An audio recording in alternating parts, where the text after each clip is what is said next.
The Super Bowl, a safari in Africa, and a 50th wedding anniversary. What do these three things have in common? Those three things all made my list.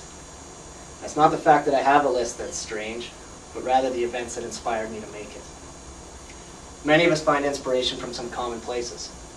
Our parents, our siblings, our spouse, and our children all inspire us. For many of us when we're younger, athletes, movie stars, TV stars inspire us. Let's face it, how many people my age didn't see Rocky and suddenly want to take up boxing and become the underdog champion of the world? Unfortunately, sometimes the inspiration only lasts the 2 hours that the movie is on. The closest I've ever got to a boxing ring is Nintendo Wii. Mind you, I did beat the first 7 guys on that game the first time I tried it, so I think there could still be a chance for me to take boxing up. But what about the other sources? How could a children's book or some random news article inspire me? I was 21 years old, and I had just spent the Easter weekend in the hospital. I had been diagnosed with type 1 diabetes. To make matters worse, when I got out, I had to move back in with my parents until things got straightened out. So I wasn't too happy. And one day, my 11-year-old brother comes home from school, and he tells me he's been in the library reading. Now let's get this straight. Even at 11, my brother didn't go to school to read. He went to school because he had to, and because it was easier than working on my parents' farm. But he gave me the book, and first of all he told me that the book was for 7-year-olds. So the story got a little bit more believable. He told me he thought I should read it.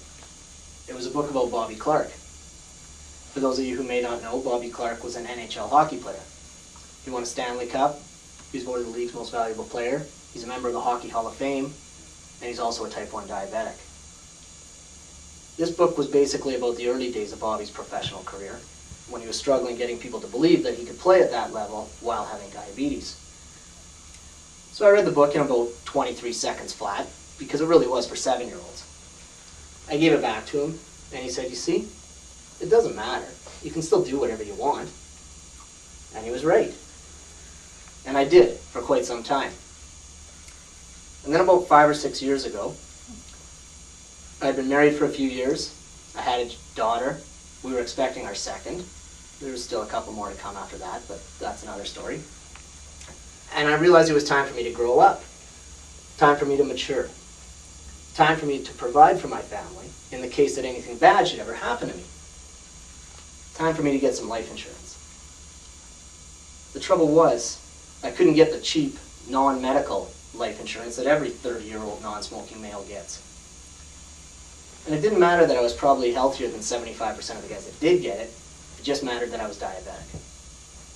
So I wasn't too happy again. And that night I was at home, and I was on the computer, and there happened to be a link to a story about diabetes. So I thought I'd check it out. Wrong idea.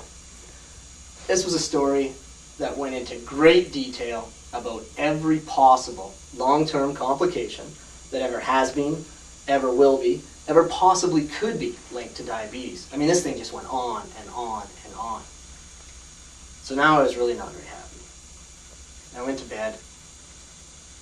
The next morning I got up, and I was in the shower, and that's when the inspiration came to me. I wanted a list. A list of things to do before I died. It's not that I thought I was going to die or anything like that. I just wanted a list. I wanted to know that I was always trying to do something that meant something to me. I always have wanted some goals. I never wrote the list down. It's all in my head. As a matter of fact, I never even told anyone I had a list until earlier this year. The strange thing about the list is the list itself is a source of inspiration for me. It inspires me to be a better businessman.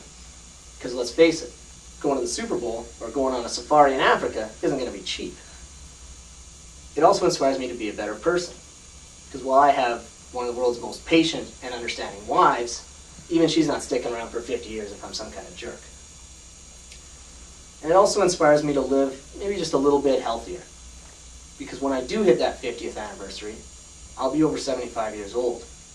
And once that happens, I'll know the guy that wrote that story didn't know what he was talking about. And the other thing about the list is it never ends. Because it doesn't matter what you've accomplished in your life or what you've done, you always should be going for something else. I don't think you should ever wake up one morning and say, you know what, that's it. There's nothing else I could ever want to do. That's not the case.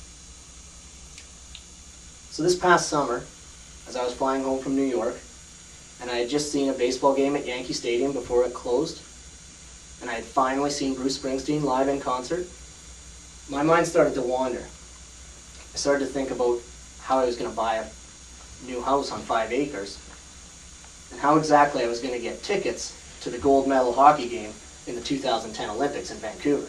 Because those are the next two big things on the list, and time's running out on them. So I got to get those done. But while I was thinking about those things, I was also saying thanks. Thank you to a children's book about Bobby Clark.